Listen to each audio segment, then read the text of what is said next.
आप ऐसा विचार करते हैं कि जो व्यक्ति गलत मन वाला होता है चोरियां उसी के यहाँ ही होती हैं। आप ऐसा सोचते हैं? ऐसा नहीं है। चोरी तो सबके यहाँ हो जाती है, कभी कभी हमारे यहाँ भी हो जाती है।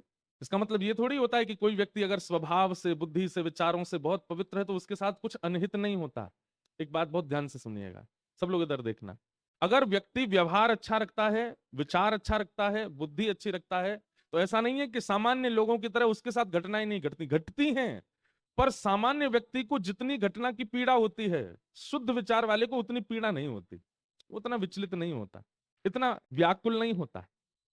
लोग बागों की फ्लाइट छूट जाती है तो रोने लगते हैं एयरपोर्ट पर, हमारी तो अमूमन छूटती रहती है, ज्यादातर छूट जाती है, लेकिन विचलित नहीं होते। कई बार कई कथाओं में ऐसा होता है, 7 दिन कथा हुई और 7वें दिन जिन्होंने कथा कराई थी वही अंतर ध्यान हो गए, भाग गए, और पूरी कथा का खर्चा हम करके आते हैं। फिर टेंट वाले खड़े हो गए, महाराज जी हमारा 1 रुपया नहीं दे के गए हैं वो जिन्होंने कथा कराई थी।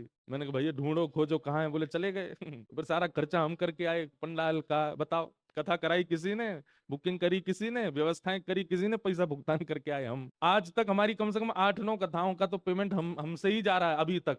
हमने कि भैया इतने अमीर आदमी नहीं है, धीमे धीमे देते रहेंगे हम भी। तो इसका मतलब ये नहीं है कि आपके विचारधारा और आपका स्वभाव अच्छा है तो आपके साथ कुछ अनहित नहीं होगा। कई बार हमारे प्रारब्ध में जो है वो हमको भोगना पड़ेगा, भले ही हम चाहे कितना शुद्ध जीवन जिए, लेकिन घटने वाली घटना आपको झकझोरेगी नहीं। उस घटना से आप बहुत विचलित नहीं होगे। ये प्रमाण है इस बात का कि आपकी विचारधारा और आपका भाव बहुत शुद्ध है।